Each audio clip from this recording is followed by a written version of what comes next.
What's up, my beautiful people? Welcome back to my channel. I am your boy Stefan, your Afro-Grenadian ambassador. Thank you all for watching. Thank you all for subscribing. And don't forget to watch all the ads that are placed on my video. Well guys, in this video today, we have big news coming out of Grenada. Grenada has decided to stick with Cuba, to stand with Cuba. They have sent a clear message that come what may, we are going to stand with Cuba at all costs. We have an obligation to do so. Well guys, let's take a listen to the report and then we will come back and talk all about it. Gloria. Viva la amistad entre Cuba y Grenada. Long live friendship between Cuba and Grenada. Approximately 3 weeks after the U.S. administration announced the expansion of an existing Cuba-related visa restriction policy that targets forced labor linked to the Cuban labor export program, Foreign Affairs Minister Joseph Andel said Grenada will be standing with Cuba. The announcement on the State Department website said, this expanded policy applies to current or former Cuban government officials and other individuals, including foreign government officials, who are believed to be responsible for or involved in the Cuban labor export program, particularly Cuba's overseas medical missions. Addressing the matter in the Parliament while contributing to the 2025 budget debate, the Foreign Affairs Minister said Grenada not only has a legal, moral and ethical obligation to stand by the people of Cuba, but the island should avoid being opportunistic or transactional as it pertains to the relations between both countries.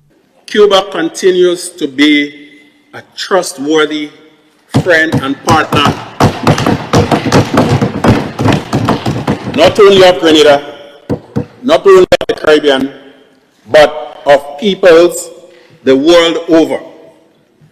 When the COVID pandemic broke out, Cuban doctors went as far as Italy to provide services. I didn't hear anybody talk about human trafficking or nothing like that. Informing the House that Grenada as a sovereign state has an obligation to Cuba, Joseph said Cuba, which has had a U.S. embargo since 1962, has provided tremendous help to the island. Were it not for the selfless support of Cuba, many of us would not have had the opportunities for further education that we got. He said the island's healthcare system could collapse if the Cuban medical personnel are removed. Our health infrastructure would collapse without the generous intervention of Cuba. And for that, we must always take a principled stand.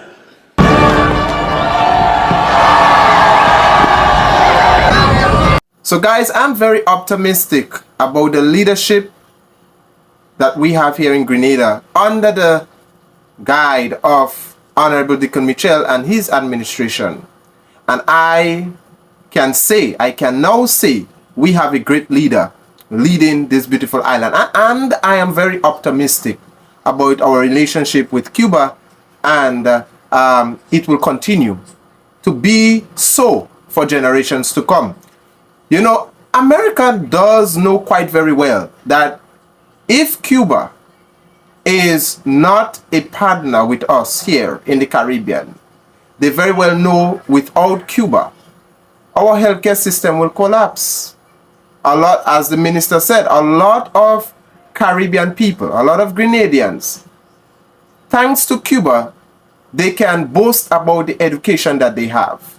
A lot of Grenadians and Caribbean people were educated because of Cuba.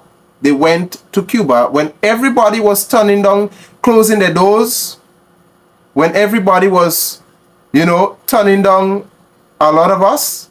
Cuba opened the doors and took in a lot of us and educated us. And they continue to visit us, they continue to check up on us, they continue to ensure that we have the quality healthcare that we deserve and the quality education that we deserve.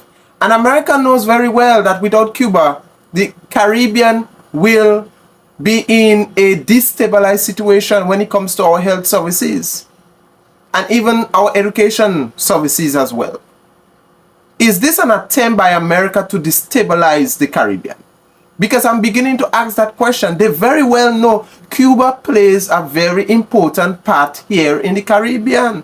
Our economy heavily depends on certain contributions that Cuba is making, as I want to echo the words of our dear Minister Andal. Selfless support that Cuba is giving to us. Without that, without the voluntary service, some of them, Cubans, some of them is not receiving anything in return with the service that they are giving to us, and with this selfless help and support that Cuba is giving to us, a lot of the Caribbean economy will be in shambles. Our healthcare system will collapse, and America knows that very well. So is this an attempt by America to destabilize the Caribbean region?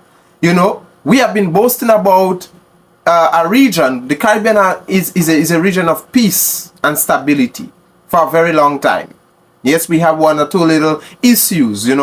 Haiti have the issues. We have Venezuela and Guyana that is having the issues and stuff. But generally, we have been a peaceful destination, a peaceful region for generations.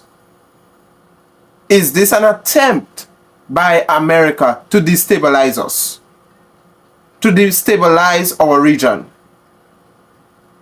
It's just a question I'm asking. So guys, you can leave your comment in the comment section below. Let me hear your thoughts. All for now, this is great news that Grenada is in defiance. And Grenada refused to be bullied.